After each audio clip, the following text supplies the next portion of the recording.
केंद्र सरकार ने अब तक 8वें वेतन आयोग को लेकर कोई ठोस घोषणा नहीं की है, जैसे कि इसके सदस्यों की नियुक्ति और उसकी शर्तें यानी TOR टर्म्स ऑफ रेफरेंस क्या होंगी। लेकिन इस साल जनवरी में जब सरकार ने 8वें वेतन आयोग की बात कही थी, तभी से कर्मचारियों और पेंशनर्स के बीच उम्मीदें और चर्चाएं शुरू हो गई थी, खासकर फिटमेंट फैक्टर को लेकर, तो जो ये तय करता है कि वेतन में कितनी बढ़ोतरी होगी। अब तक वेतन और पेंशन की संभावित बढ़ोतरी पर काफी बातें हो चुकी हैं, लेकिन अब नजरें हैं भत्तों में होने वाले बदलावों पर।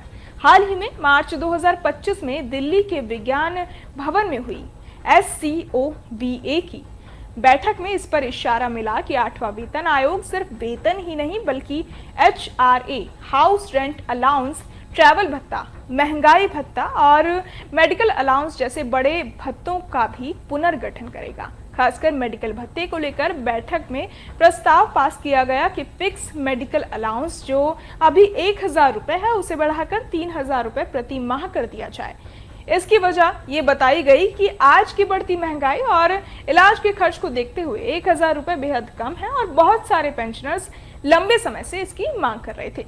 उम्मीद की जा रही है कि ये बदलाव 1 जनवरी 2026 से लागू किया जाएगा और इसे वेतन आयोग की शर्तों में शामिल किया जाएगा, ताकि ये सिर्फ सुझाव न रह जाए बल्कि आधिकारिक फैसला बन जाए।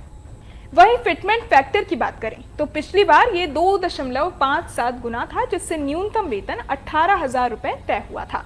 अब अटकलें हैं कि सरकार इसे 2.8 या 3.0 गुना तक कर सकती है, जिससे न्यूनतम वेतन बढ़कर 26,000 या 27,000 रुपए हो सकता है और पेंशन भी 9,000 से बढ़कर करीब 25,000 रुपए तक पहुंच सकती है। हालांकि इन अनुमानों पर अभी कोई सरकारी मुहर नहीं लगी है।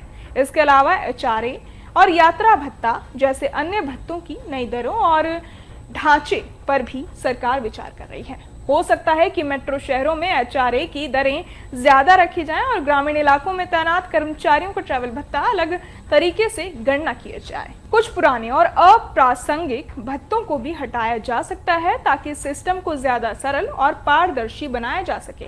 इसके साथ साथ एक और बड़ा बदलाव जो चर्चा में है वो है DA यानी महंगाई भत्ते को मूल वेतन में मिला देने की योजना, जिससे कुल वेतन पर भले ही असर ना पड़े, लेकिन भविष्य में DA बढ़ने की दर कम हो सकती है।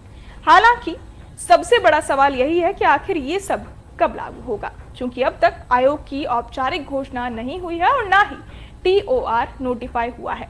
इसलिए ऐसा माना जा रहा है कि आयोग बनने से लेकर उसकी सिफारिशों के लागू होने तक 18 से 24 महीने का समय लग सकता है। ऐसे में संभावना है कि ये सारी सिफारिशें 1 जनवरी 2026 से लागू ना होकर थोड़ी देरी से आए, लेकिन जब भी लागू हों 1 करोड़ से ज्यादा कर्मचारियों और पेंशनर्स को इसका सीधा फायदा मिलेगा। इसलिए सबकी नजरें फिलहाल सरकार की अगली घोषणा पर टिकी हैं।